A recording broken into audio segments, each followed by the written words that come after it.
नमस्कार, मैं हूं प्रदीप कुमार। आप देख रहे हैं पॉलिटिकल आइडिया। पॉलिटिकल आइडिया के आज के इस अंक में आप सभी दर्शकों का बहुत बहुत स्वागत है। मित्रों, नीतीश कुमार आज 11वीं बार शपथ ले रहे हैं। फिर से एक बार बिहार के मुख्यमंत्री के रूप में अगले 5 वर्षों के लिए चुन लिए गए हैं। तो आज ये अवसर है ये जानने का कि बिहार ने इन 20 वर्षों के अंदर क्या पाया, क्या खोया। उपलब्धियां नीतीश कुमार की रही हैं, इस बात में कहीं कोई दो मत नहीं है। अगर उपलब्धियां नहीं होती तो फिर 20 वर्ष पूरा करना असंभव था। उपलब्धियां रही हैं, लेकिन जितनी बड़ी ये उपलब्धि है नीतीश कुमार की, उससे बड़ा बिहार को नुकसान भी तो हुआ है। आप थोड़ा गौर से सोचिएगा, वीडियो पूरा देखिएगा तो शायद मैं अपनी बातें आपको समझा पाऊंगा। मित्रों, नीतीश कुमार जब बिहार के मुख्यमंत्री बने हैं, जब से 2005 से मैं जोड़ूं, वैसे 2000 में ही वो पहली बार मुख्यमंत्री के रूप में शपथ लिए थे, लेकिन 7 दिन में उनकी सरकार गिर गई थी, इसलिए कि वो बहुमत नहीं जुटा पाए थे। एक अल्पमत की सरकार नीतीश कुमार ने बनाई थी।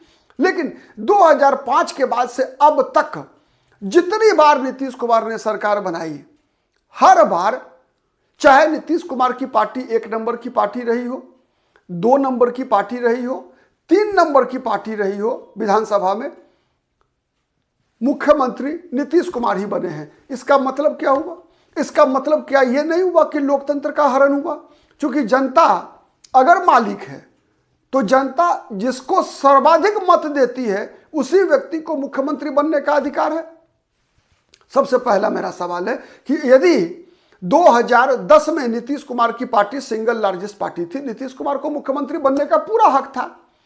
2005 में सिंगल लार्जेस्ट पार्टी थी, नीतीश कुमार को मुख्यमंत्री बनने का पूरा हक था।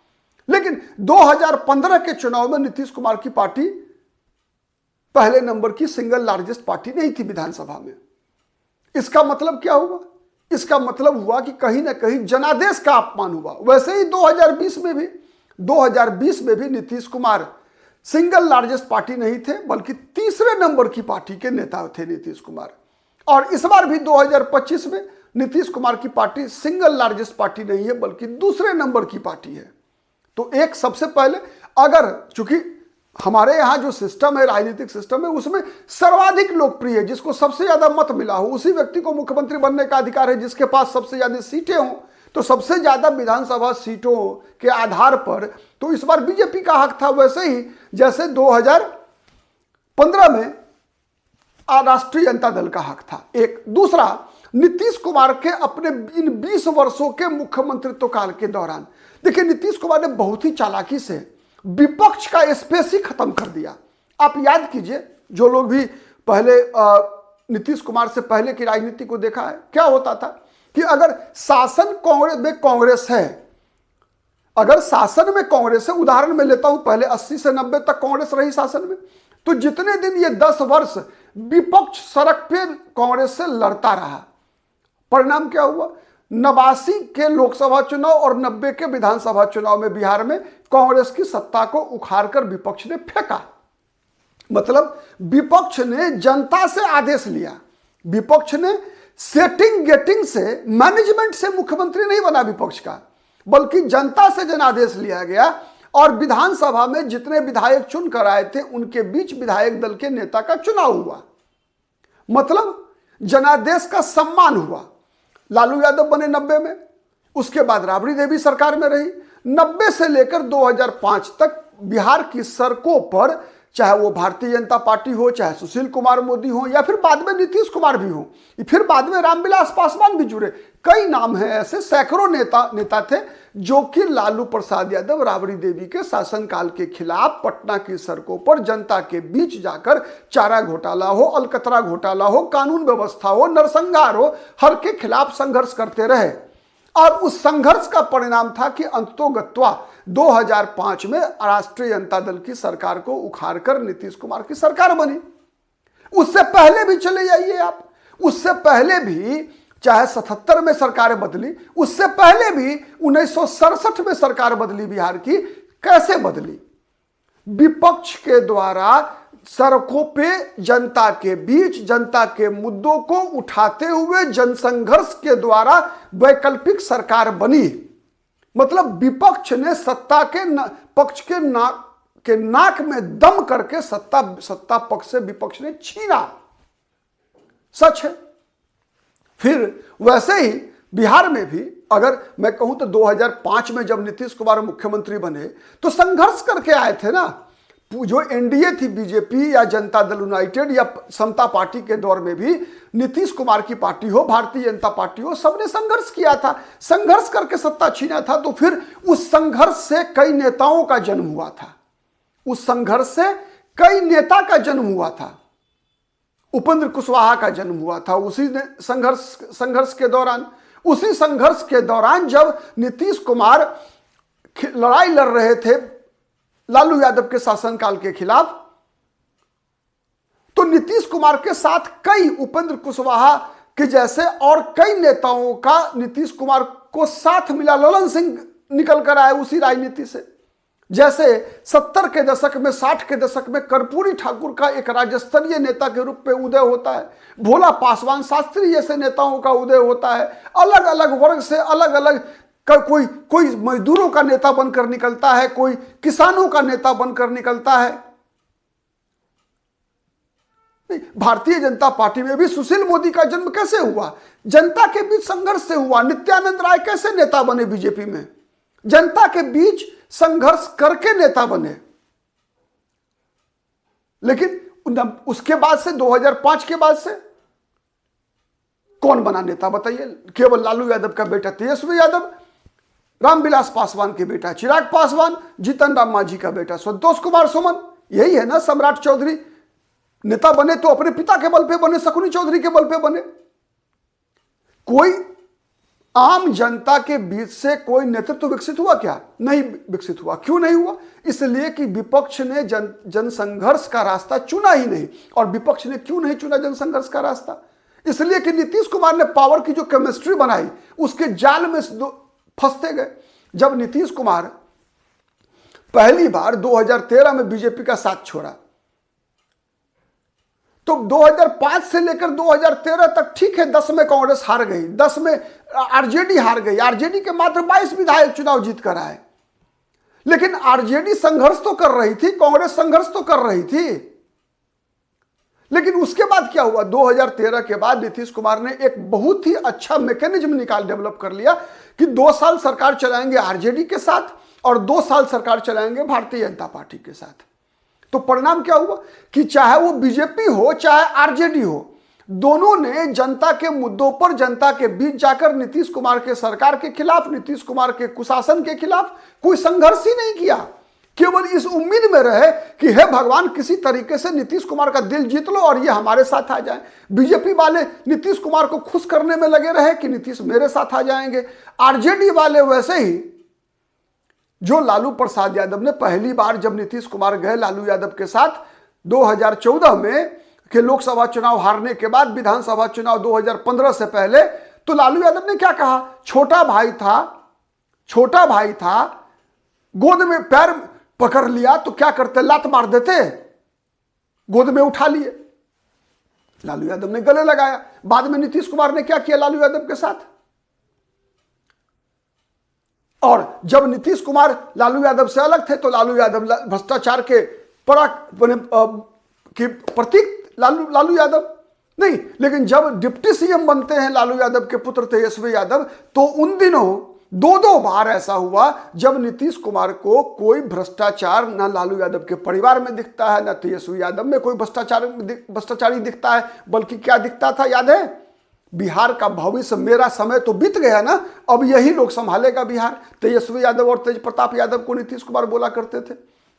तो तेजस्वी यादव और तेज प्रताप यादव जैसे लोग, जो आरजेडी या कांग्रेस के लोग, संघर्ष किया ही नहीं सड़क पर, तो कैसे 2025 में भी वो चुनाव जीत पाते? लगातार वो तो केवल आरोप प्रत्यारोप पे लगे रहे। बिहार में सत्ता में मुख्यमंत्री नीतीश कुमार और आरजेडी किससे लड़ती रही? बीजेपी से। और जब आरजेडी के साथ नीतीश कुमार सरकार में होते हैं तो बीजेपी किससे लड़ती है? आरजेडी से, तेजस्वी यादव से। नीतीश कुमार से कोई नहीं लड़ता, तो नीतीश कुमार को कैसे हटा पाएंगे? परिणाम क्या हुआ? बिहार का सबसे बड़ा नुकसान है कि बिहार की राजनीति बांझ हो गई है। एक भी नेता, अगर आरजेडी संघर्ष करेगी सड़क पर, तब तो कोई तेजस्वी यादव का विकल्प आरजेडी में भी निकलेगा। जब कांग्रेस के अंदर एक छत्र राज रहा गांधी परिवार का, नेहरू परिवार का, उसके बावजूद कांग्रेस पार्टी से नेता निकलते थे ना। क्यों निकलते थे? इसलिए कि जितने भी समय के लिए कांग्रेस विपक्ष में जहां कहीं भी रही, लोगों ने संघर्ष किया तो कुछ नेता निकले। लेकिन जब से संघर्ष का रास्ता छोड़ दिया कांग्रेस पार्टी ने भी, चाहे केंद्र स्तर हो चाहे राज्य स्तर हो, कांग्रेस से नेतृत्व तो निकलना बंद हो गया है। और आज हम बिहार की बात कर रहे हैं तो बिहार सेंट्रिक की बात करते हैं। तो सबसे पहला खेल जो नीतीश कुमार ने किया कि बिहार की राजनीति को बांझ इसीलिए बन गई। और इस चक्कर में केवल नीतीश कुमार दोषी नहीं है, दोषी उतनी ही है भारतीय जनता पार्टी जितना राष्ट्रीय जनता दल है। पहली बार जब लालू यादव को धोखा मिला तो लालू यादव दूसरी बार तो क्या बोला? लालू यादव ने क्या कहा था कि ये बबूल का पेड़ है, इसके पेट में दांत है, ठीक, अतरी में दांत है, ठीक। और वही नीतीश कुमार जब बीजेपी के खिलाफ गए तो बीजेपी के बारे में क्या कहते थे? मिट्टी में मिल जाएंगे लेकिन साथ नहीं जाएंगे। और वही अमित शाह ने क्या कहा था, याद होगा आपको, लोकसभा चुनाव से पहले 2024 में, कि अब हमने ताला लगा दिया है, अब इस दरवाजे में घुसने का मौका नहीं मिलेगा नीतीश बाबू को। और फिर क्या किया अमित शाह ने? अब देखिए, अब आइए चुनाव पर। कई लोग कहते हैं नीतीश कुमार सुशासन बाबू हैं, सही है। अगर तुलना राबड़ी देवी से कीजिए तो सुशासन बाबू हैं, क्योंकि सुशासन और कुशासन तुलनात्मक होता है। सच है या गलत है? कमेंट करके बताइएगा। सुशासन और कुशासन तुलनात्मक है। नहीं, मुझसे आपकी लंबाई अधिक हो सकती है या फिर मुझसे कम हो सकता है, लेकिन आप ये नहीं कह सकते कि नहीं आप लंबे व्यक्ति हैं। आप कोई भी आपसे दूसरा लंबा होगा, उसके सामने आप छोटे होंगे, ठीक है। तो सुशासन और कुशासन ये तुलनात्मक होता है। नीतीश कुमार का सुशासन अपने मुंह मियां मिट्ठू वाली बात तो नहीं है। अगर नहीं है तो फिर आप आंकड़े देखिए। बिहार हिंदुस्तान के डेवलपमेंट के जितने भी इंडेक्स हैं, कोई एक ऐसा एरिया बताइए जहां पर कि बिहार इन 20 वर्षों के नीतीश कुमार के शासनकाल में अपनी बेहतर पोजीशन बना पाया हो। बिहार की कोई ऐसी उपलब्धि इन 20 वर्षों के दौरान जिसने देश के जो जितने भी राज्य हैं उसमें बिहार को एक अलग पहचान दिया हो। बिहार की केवल एक पहचान है कि बिहार में लालू यादव और राबड़ी देवी के शासनकाल की तुलना में नीतीश कुमार के शासनकाल में थोड़ा सा लोगों को सुरक्षा दिख रहा है। लेकिन क्या यह इतना काफी है अगले 5 और वर्षों के लिए, 25 वर्षों के शासनकाल के लिए? क्या बिहार को कोई नया नेता, कोई नया नेतृत्व तो नहीं मिलना चाहिए? और इस बार परिणाम की जब समीक्षा करते हैं तो कई लोग नीतीश कुमार की लोकप्रियता बताते हैं। अरे लोकप्रियता का मतलब क्या होता है यार? लोकप्रियता का मतलब सुशासन होता है। लोकप्रियता का मतलब घूस देना थोड़े होता है। आप बताइए, जब कोई आप मतदान करने जा रहे हैं और मतदान करने जा रहे हैं, घर से निकले हैं और तभी आपके मोबाइल में यह मैसेज आता है कि योर अकाउंट इज माने क्रेडिटेड विथ ₹10,000। आप क्या करेंगे? जिसने पैसा भेजा है उसको क्या कहेंगे? आप उसके पक्ष में वोट डालेंगे या नहीं डालेंगे? जिन जीविका दीदियों को यह पैसा मिला, उन जीविका दीदियों को इलेक्शन कमीशन के सिस्टम में डालकर उनको, जिसे हम कहते हैं ना कि उनको माने जो मतदाता को मोबिलाइज करने की जिम्मेवारी दे दी गई। बहाना यह बनाया गया कि ये लोग फेस मिलाएंगे, पर्दानसी महिलाओं का फेस चेक करेंगी महिलाओं को, चूंकि पुरुष नहीं मिला सकते इसीलिए महिलाओं के रूप में जीविका दीदियों को यह जिम्मेवारी दे दी गई। और वो इलेक्शन कमीशन के सिस्टम में जाकर वोटर मोबिलाइजेशन का काम करने लगी और नीतीश कुमार के लिए पोलिंग कराया। तो क्या यह घूस नहीं है? अगर आपको यह 10,000 देना था तो आप 4 साल पहले दे दिए होते। ठीक चुनाव के दिन, ठीक मतदान के दिन आप अनुमान लगाइए, आप कौन सी नैतिकता? यह अनैतिकता की पराकाष्ठा नहीं है? क्या नीतीश कुमार ने वोट नहीं खरीदा है? महिला वोटर की बात की जाती है। सरकार का काम क्या है? नीतीश कुमार क्या कहा करते थे कि सरकार का काम फ्री बीज बांटना नहीं है। यह नीतीश कुमार का बयान था जब तेजस्वी यादव ने यह वादा किया था चुनाव के दौरान। पिछले चुनाव की मैं बात कर रहा हूं, ठीक है। 125 यूनिट फ्री बिजली देने की या 200 यूनिट का वादा था तेजस्वी यादव का। या फिर अभी विधानसभा चुनाव से पहले जब सबसे पहले तेजस्वी यादव ने यह घोषणा, मैं तेजस्वी यादव का प्रशंसक नहीं हूं, मैं तेजस्वी यादव का पैरवी नहीं कर रहा, मैं सीधा सवाल पूछ रहा हूं, केवल उदाहरण दे रहा हूं। जब तेजस्वी यादव ने माई बहन योजना की घोषणा किया कि 2500 रुपया प्रतिमाह हर महिला के खाते में डालेंगे, तो नीतीश कुमार का पहला फर्स्ट रिएक्शन क्या था? बाप के घर से लाएगा, कहां से लाकर देगा? याद कीजिए, नियोजित शिक्षकों को परमानेंट करने के बारे में जब 2020 में तेजस्वी यादव ने यह मुद्दा उठाया था कि नियोजित शिक्षकों को हम परमानेंट करेंगे, नीतीश कुमार का बयान क्या था? पैसा कहां से लाओगे, कहां से वेतन दोगे, कहां से बाप के घर से लाओगे, होटवार जेल से लाओगे, कहां से लाओगे? था या नहीं था? आज वही काम नीतीश कुमार ने किया या नहीं किया? क्यों किया? क्या यह घुसखोरी नहीं है? ऐन चुनाव के मौके पर, ऐन चुनाव के साल में वृद्धावस्था पेंशन 400 से 1100, 125 यूनिट बिजली फ्री। अब बताइए, ये पैसा जो 400 को 1100, मैं इस बात का विरोधी नहीं हूं, मैं डिस्क्लेमर बता रहा हूं, मैं इस बात का विरोधी नहीं हूं, मैं केवल इतना आपको समझाने का प्रयास कर रहा हूं कि बिहार के लोकतंत्र के साथ किस प्रकार का मजाक हो रहा है। मैं ये नहीं कहता कि चुनाव आयोग ने वोट चोरी किया है, मेरा इसमें भरोसा नहीं है। मैं ये नहीं कहता कि इलेक्टोरल रोल में, मतदाता सूची में चुनाव आयोग कोई हेरफेर कर सकता है, मैं इस बात से सहमत नहीं हूं। क्योंकि चुनाव आयोग का अपना कोई कर्मचारी होता नहीं, राज्य सरकार के जो कर्मचारी होते हैं वही काम करते हैं। बिहार में बिहार सरकार के कर्मचारी हैं, तो पश्चिम बंगाल में ममता बनर्जी के जो राज्य सरकार के जो कर्मचारी हैं वही BLO का काम करते हैं, बूथ लेवल ऑफिसर वही होते हैं। तो इसीलिए मैं ये नहीं कहता कि ज्ञानेश कुमार गुप्ता जो है वो वोटर लिस्ट में हेराफेरी करके किसी को चुनाव जितवा सकते हैं, लेकिन जितनी चालाकी से इस मामले में फायदा पहुंचाने का प्रयास किया गया जीविका दीदियों के माध्यम से, यह तो एक मुद्दा था। जिस प्रकार से जब पैसा मतदान के दिन ट्रांसफर किया जा रहा था, जब पैसा ट्रांसफर किया जा रहा था उस दिन 12 बजे के बाद जब जिस दिन चुनाव की घोषणा हो रही थी, इलेक्शन कमीशन प्रेस कॉन्फ्रेंस कर रहा था, उसी से 2 घंटा पहले नीतीश कुमार ने खातों में पैसा भेजा था, पेंशन का किस्त भेजा उस दिन जिस दिन मतदान हो रहा था, 6 तारीख को और 11 तारीख को। क्या यह घुसखोरी नहीं है? क्यों नहीं चुनाव आयोग ने रोक लगाई उस पर कि नहीं, आप चुनाव मतदान खत्म होने तक ये पैसे ट्रांसफर नहीं कर सकते आप?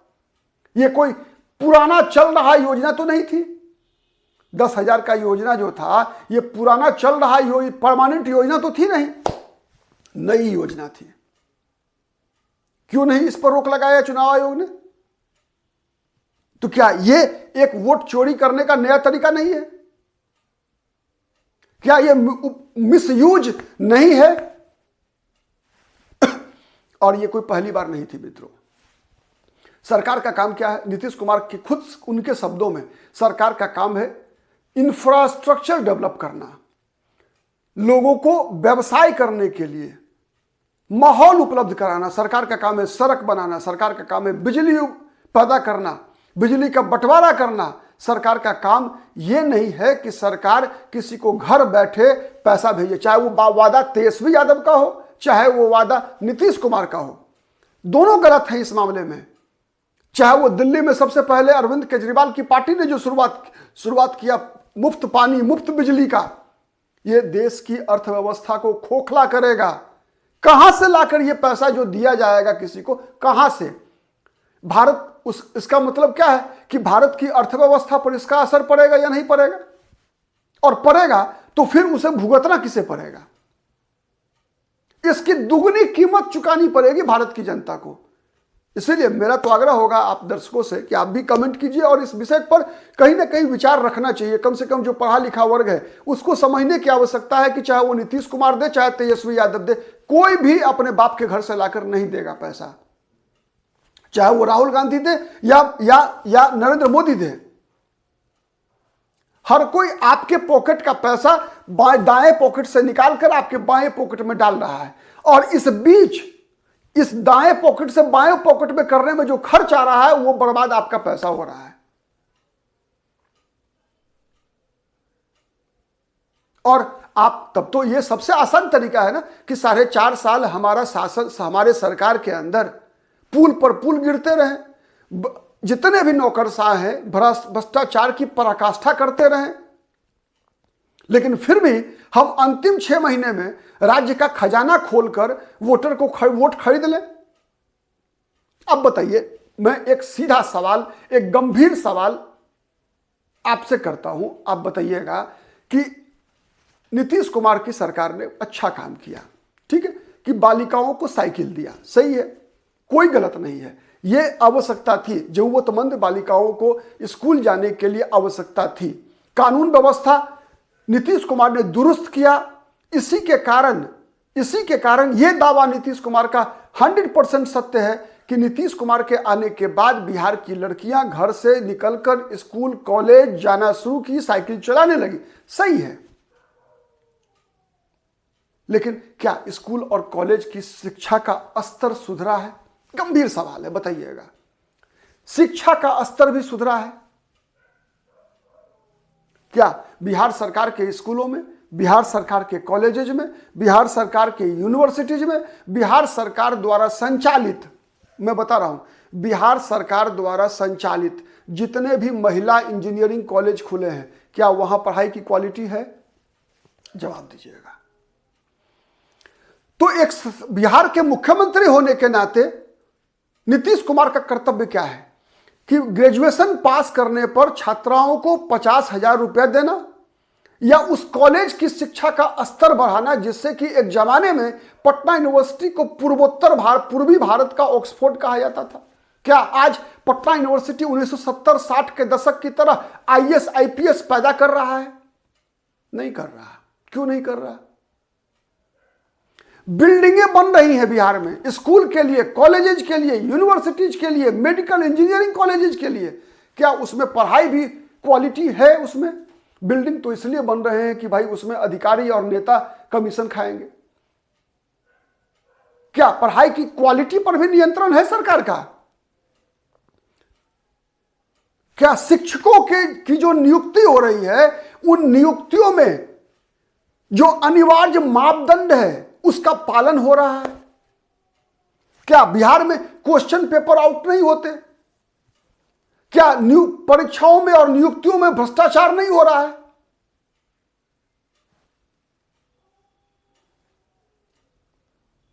कौन देगा इसका सवाल का जवाब?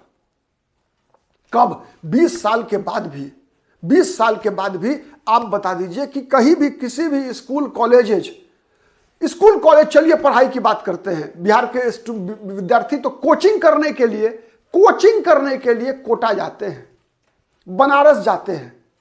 क्यों? क्या उसके लिए कोई इंफ्रास्ट्रक्चर राजस्थान के कोटा की तरह क्या बिहार की सरकार ने कभी डेवलप किया? बिहार के छात्र मेडिकल और इंजीनियरिंग करने के लिए आज भी बिहार के बाहर जाते हैं या नहीं जाते हैं? बेंगलोर जाते हैं कि नहीं? पुणे जाते हैं या नहीं जाते? नीतीश कुमार ने कहा था कि बिहार ये landlock state, Bihar landlock state है, यहां उद्योग नहीं लग सकते। क्या आईटी कंपनियों के लिए समुद्री सीमा की जरूरत है? क्या समुद्र तट की जरूरत है आईटी इंडस्ट्रीज के लिए? आज हैदराबाद, बेंगलोर, पुणे की पहचान किससे है? क्या वहां बोकारो स्टील प्लांट जैसे प्लांट्स है? वहां पे HCL है? नहीं है, आईटी इंडस्ट्री है। क्या आईटी इंडस्ट्री बिहार में नहीं बन सकती थी? नहीं पड़ सकती थी? कौन करता उसके लिए प्रयास? आप पता कीजिए, आप एक सर्वे कीजिए, पुणे, बेंगलोर, हैदराबाद में जो आईटी इंजीनियर्स हैं, सर्वाधिक संख्या बिहारी छात्रों की मिलेगी। न केवल बेंगलोर, पुणे, हैदराबाद, गुड़गांव में, नोएडा में, बल्कि हिंदुस्तान के बाहर भी जो भारतीय हैं उनमें बिहारियों का शेयर एक बहुत बड़ा शेयर है। क्या ऐसे इंडस्ट्री बिहार में नहीं लग सकते थे? आईटी इंडस्ट्री के लिए तो समुद्री सीमा की जरूरत नहीं है, उसमें तो लैंडलॉक का बहाना नहीं है क्या? अस्पताल, नीतीश कुमार बराबर दावा करते रहते हैं कि इतनी बड़ी बड़ी बिल्डिंगें बन गई। कल इस पर हाथ रखिए और बताइए कि PMCH पटना का, बिहार का सबसे जो प्रीमियर हॉस्पिटल है, उसकी स्थिति क्या है? आपका इलाज सही तरीके से हो सकता है? आपको भरोसा है कि वहां जाकर डॉक्टर आपका इलाज करेंगे? चाहे पीएमसीएच हो, चाहे दरभंगा मेडिकल कॉलेज हो, चाहे मुजफ्फरपुर का श्री कृष्ण मेडिकल कॉलेज हो, चाहे अनुग्रह नारायण सिंह मेडिकल कॉलेज गया का हो, चाहे जवाहरलाल नेहरू मेडिकल कॉलेज भागलपुर का हो, आपको भरोसा है कि वहां पर जाने के बाद आपका इलाज सही तरीके से होता है? नहीं है।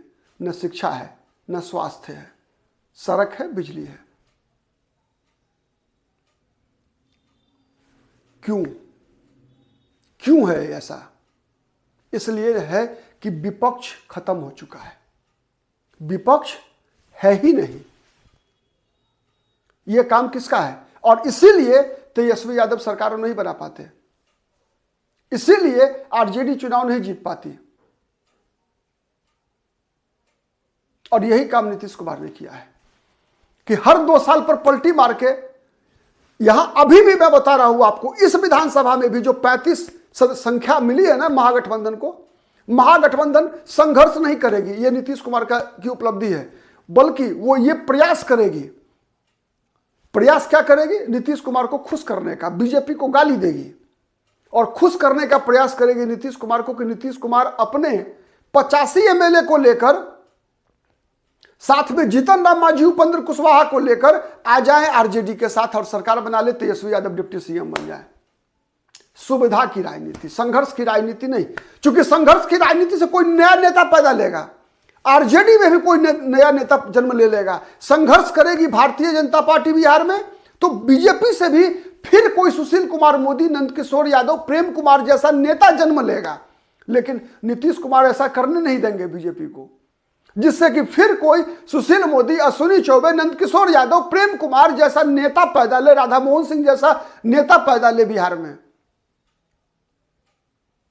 इसीलिए अगर आरजेडी के साथ एक बार फिर चले भी गए तो फिर साल भर के बाद वो इशारा करेंगे कि हम आ सकते हैं आपके यहां भी, और बीजेपी फिर रोड पे नहीं आएगी, वैसे ही जैसे अभी आरजेडी रोड पे नहीं आएगी, ना आई कभी। इसीलिए मैंने कहा कि ये राजनीति बिहार को बर्बाद कर चुकी है। मैं इसलिए कह रहा हूं ना कि नीतीश कुमार आज भी सुशासन बाबू है, मैं फिर रिपीट कर रहा हूं, इसलिए कि इनकी तुलना राबड़ी देवी के शासनकाल से होती है। बिहार की तुलना किससे होनी चाहिए मित्रों? तुलना होना चाहिए नवीन पटनायक के उड़ीसा से। नवीन पटनायक भी 20 साल मुख्यमंत्री रहे, और जब वर्ष 2000 में नवीन पटनायक उड़ीसा के मुख्यमंत्री बने थे, तब का उड़ीसा, और जब नवीन पटनायक 2024 में मुख्यमंत्री पद से हटे, तब के उड़ीसा में अंतर जाकर देख लीजिए, आपको अंतर दिख जाएगा। वैसे ही 2003 में दिग्विजय सिंह को कुर्सी से हटाकर, कांग्रेस पार्टी की सरकार थी, दिग्विजय सिंह को अपदस्थ करके बीजेपी की सरकार बनी, उमा भारती मुख्यमंत्री बनी। कुछ ही दिन के बाद उमा भारती को इस्तीफा देना पड़ा। ठीक है, बंगलोर के एक मतलब तिरंगा एक ईदगाह मैदान है, उसमें एक मुकदमा था, उस मुकदमा के सिलसिले में आरोपित होने के बाद उमा भारती को इस्तीफा देना पड़ा। उसके बाद बाबूलाल गौर मुख्यमंत्री बने। बाबूलाल गौर के कुछ ही दिन के बाद शिवराज सिंह चौहान मुख्यमंत्री बने, और जब शिवराज सिंह चौहान मुख्यमंत्री बने एक बार, तो उसके बाद से लगातार बीच के केवल 1 साल को छोड़ दीजिए जब कमलनाथ मुख्यमंत्री बने, इसके अलावा 2024 तक, 2023 तक शिवराज सिंह चौहान मध्य प्रदेश के मुख्यमंत्री रहे। लगभग 18 वर्ष कह सकते हैं आप। इन 18 वर्षों में मध्य प्रदेश को शिवराज सिंह चौहान ने एक बीमारू राज्य से एक विकसित राज्य बना दिया। मध्य प्रदेश का कई शहर महाराष्ट्र के कई शहरों के बराबर हो गया। इंदौर को अब मिनी मुंबई कहा जा रहा है। भोपाल, जबलपुर जाकर देखिए मध्य प्रदेश का क्या विकास हुआ है। राजस्थान कहा जाता था बीमारू राज्य, चाहे सरकार कांग्रेस की रही हो, चाहे बीजेपी की सरकार रही हो, चाहे मुख्यमंत्री भैरव सिंह शेखावत रहे हो इन 20 वर्षों के अंदर, चाहे अशोक गहलोत रहे हो, चाहे वो वसुंधरा राजे सिंधिया रही हो, चाहे अभी 2 वर्षों से भजन लाल शर्मा है। राजस्थान प्रतिदिन प्रगति कर रहा है। छत्तीसगढ़ नया राज्य बना, छत्तीसगढ़ कोसों आगे बढ़ चुका है। बिहार कहां है? हां, एक बात में है कि केवल सड़कें आप कह सकते हैं जो ओमपुरी के गाल की तरह हुआ करता था लालू यादव राबड़ी देवी के शासनकाल में, उसको नीतीश कुमार ने हेमा मालिनी के गाल की तरह बनाया। बिजली नहीं मिलती थी, बिजली अब मिल रही है। कानून व्यवस्था केवल तुलनात्मक है। आप बिहार के कानून व्यवस्था की तुलना मध्य प्रदेश, राजस्थान की कानून व्यवस्था से नहीं कर सकते। हाँ, राजस्थान में कुछ सामाजिक समस्याओं के कारण कानून व्यवस्था की अलग प्रकार की स्थिति है। भ्रष्टाचार में बिहार नंबर 1 है आज भी। तो बिहार की तुलना किससे होनी चाहिए मित्रों? राबड़ी देवी के नीतीश कुमार की तुलना आज भी राबड़ी देवी से होना चाहिए, या बिहार की तुलना होनी चाहिए मध्य प्रदेश, छत्तीसगढ़, राजस्थान, उड़ीसा, उत्तर प्रदेश और दक्षिण भारत के राज्यों से होना चाहिए? इन 20 वर्ष कम नहीं होता। जिस बच्चे का जन्म हुआ होगा 2005 में, वो आज 20 वर्षों का है। जो व्यक्ति 40 वर्ष का था, वो व्यक्ति आज 60 वर्ष का है। क्या है उपलब्धि नीतीश कुमार की? आज भी बिहार सरकार के स्कूल में पढ़ाई नहीं है, बिल्डिंग बनी है, पढ़ाई नहीं है। कहां है पढ़ाई? अस्पताल है, इलाज नहीं है। यह प्राइमरी चीज है। किसी भी राज्य के विकास के लिए शिक्षा और स्वास्थ्य प्राइमरी आवश्यकता है या नहीं, बताइए कमेंट करके। कौन नेता इसके लिए संघर्ष किया आज तक? कोई। बताइए, राबड़ी देवी के शासनकाल के दौरान, लालू यादव के शासनकाल के दौरान बिहार की सड़कें बिहार के विपक्ष के नारेबाजी से हर वक्त आंदोलित रहा करती थी। कांग्रेस का शासनकाल 80 से 90 के दौरान कर्पूरी ठाकुर बिहार में विपक्ष के नेता हुआ करते थे। बाद में लालू यादव आए। बिहार की सड़कें हर वक्त, वामपंथी भी थे उन दिनों, बीजेपी के भी लोग थे, सड़कों पे आंदोलन हुआ करता था। विपक्ष के नेताओं से सरकारें डरा करती थी। क्या आज किसी विपक्ष है ही नहीं तो डरेंगे क्या नीतीश कुमार भाई? एक तरफ भतीजा है, दूसरी तरफ सत्ता लोभी भारतीय जनता पार्टी है।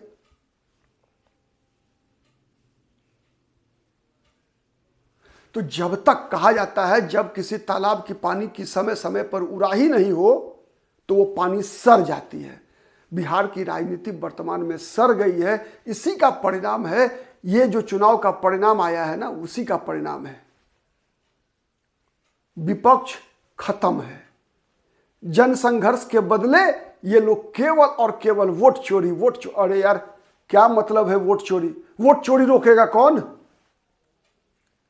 क्यों नहीं रोके? उसी दिन आप, जिस दिन ये सरकार की योजना थी पैसा ट्रांसफर करेंगे, क्यों नहीं गया कोई सुप्रीम कोर्ट में? अदालत का सहारा क्यों नहीं लेती विपक्ष? क्या लालू प्रसाद यादव के दिनों में, मनमोहन सिंह के शासनकाल के दिनों में बीजेपी के लोग अदालत जाया करते थे या नहीं जाया करते थे? जितने भी घोटाले हुए, सबकी जांच का फैसला किसने किया? अदालतों ने किया, सरकार ने नहीं किया था। आज भी आप बिहार का विपक्ष हो चाहे दिल्ली का विपक्ष हो, आज भी कोई भ्रष्टाचार का आरोप लगाने के बाद डिमांड किससे होता है? सरकार से होता है। आप क्यों नहीं जाते अदालत? अगर अदालत में सुनवाई नहीं होती तो आप जनता की अदालत में क्यों नहीं जाते? और जब जनता की अदालत में भी जाते हैं तो मुद्दे आपके अलग होते हैं। और नेता बिहेव कैसे करते हैं बताइए? नेता के अंदर नेतृत्वकर्ता का गुण दिखना चाहिए। आप नेता हैं, कहा जाता है ना कि आप ईमानदार हैं, तो आपके अंदर ईमानदार दिखना चाहिए। तो वैसे ही किसी अभिनेता के अंदर अभिनेता दिखना चाहिए, किसी खिलाड़ी के अंदर खिलाड़ी दिखना चाहिए, किसी नेता के अंदर नेता दिखना चाहिए। या नेता ऐसे मुरट्ठा बांध कर जो है, अरे यार क्या ड्रामा है, बाजी हो रही है, ये तो एक्टिंग कर, तो जनता समझती नहीं है क्या? जनता समझती है, समझदार है, जनता फिर चुन लेती है। इस बार भी जनता ने चुन लिया। जनता ने अंततोगत्वा जो परिणाम है ना, 3 कारणों से है। नीतीश कुमार ने घूस दिया मतदाताओं को, नीतीश कुमार ने या बीजेपी ने, एनडीए ने बिहार में कह लीजिए, जो सिस्टम है उस सिस्टम का दुरुपयोग किया। और ये दोनों काम करने में इसलिए सक्षम रहा कि बिहार का विपक्ष नकारा है। और नकारा क्यों है? फिर आते हैं वहीं पर। लेकिन इसके लिए एकमात्र दोषी नीतीश कुमार नहीं है। इसके लिए दोषी बिहार का तीनों प्रीमियर राजनीतिक दल है। नीतीश कुमार को मैं बड़ी करता हूं, क्योंकि वो तो चाहेंगे ही। राष्ट्रीय जनता दल और भारतीय जनता पार्टी, इन दोनों के निकम्मेपन के कारण नीतीश कुमार भी निकम्मा बन गए हैं। नीतीश कुमार निकम्मा है नहीं, मैं बता रहा हूं। नीतीश कुमार वर्तमान जो पीढ़ी है उसमें सबसे बेहतर नेता है। लेकिन कहा जाता है, भगवान हनुमान के बारे में सबको पता होगा, हनुमान जी को अपनी ताकत का एहसास तब तक नहीं हुआ था जब तक कि उनको याद नहीं दिलाया गया कि आप क्या हैं। वैसे ही नीतीश कुमार भी अपना सर्वश्रेष्ठ प्रदर्शन तब करेंगे जब नीतीश कुमार को चुनौती मिलेगी। लेकिन बिहार में कोई नीतीश कुमार को पता है कि कोई नीतीश कुमार को चुनौती देने वाला है नहीं। हर दिन नीतीश कुमार की सत्ता से जो कोई भी दूर रहता है, जब बीजेपी के साथ है तो राजद वाले की जीभ से लार गिरता रहता है कि कब नीतीश बाबू आ जाएंगे मेरे साथ, कब डिप्टी सीएम बन जाएंगे, बिना कुछ किए धरे माल महाराज का मिर्जा खेले होली। वैसे ही जब नीतीश कुमार जाते हैं तेजस्वी यादव के साथ तो बीजेपी के लोग लात टपकाते रहते हैं, केवल इसलिए कि उनको मंत्री पद चाहिए, उनको सत्ता में हिस्सेदारी चाहिए, सरकार के संसाधनों का उपयोग कर सके, राजा की तरह रह सके। बस जन कल्याण, जनता का दर्द कुछ भी उनके लिए महत्व नहीं रखता। ठीक है, मुझे लगता है कि वीडियो काफी लंबा हो चुका है। ठीक है, शायद इससे कम शब्दों में इन बातों को जो मैंने समझाने का प्रयास किया शायद नहीं समझा सकता था, इसीलिए आपका इतना समय लिया। अगर पसंद आया हो तो जरूर लाइक कीजिएगा, कमेंट कीजिएगा, शेयर कीजिएगा, जिससे कि अधिक से अधिक लोगों तक बातें पहुंच सके। राजनीति मित्रों दो प्रकार की होती है। अंत में एक बात कहकर मैं समाप्त करता हूं। राजनीति दो प्रकार की होती है। एक होता है दलगत राजनीति, ठीक है, पार्टी पॉलिटिक्स। दूसरा होता है राजनीति देश के लिए, समाज के लिए। पत्रकारिता की प्राथमिकता समाज के लिए राजनीति होनी चाहिए, और वो शासन, मेरे अनुसार वो शासन सबसे बेहतर होता है जो शासन, आपको एक उदाहरण से समाप्त करूंगा। अमेरिका का उदाहरण लीजिए, बराक ओबामा राष्ट्रपति पद से हटने के बाद नौकरी कर रहे हैं। क्या बिहार में भी कभी या देश के अंदर कभी ऐसा समय आएगा जब हमारे विधायक सांसद चुनाव हारने के बाद नौकरी करने जाएंगे कहीं? यही अंतर है। यह परिस्थिति जब तक पैदा नहीं करेगी देश की जनता कि विधायक और सांसद को जब हम हराएं तो उसके बाद उन्हें नौकरी करना पड़े। मतलब लोकतंत्र में हमारे जनप्रतिनिधि, चाहे वो मुख्यमंत्री हो या प्रधानमंत्री हो या मुखिया हो या एमएलए हो, जनता का नौकर है। जब तक ये एहसास जनता नहीं करेगी, बल्कि उल्टा है, हम लोग अपनी अपनी जातियों के नेता को अपना अपना भगवान मान लिए हैं, अपना अपना नायक मान लिए हैं, उसी कारण ये दुर्दशा है। आज के लिए इतना ही, फिर मिलेंगे किसी अन्य मुद्दे के साथ। नमस्कार।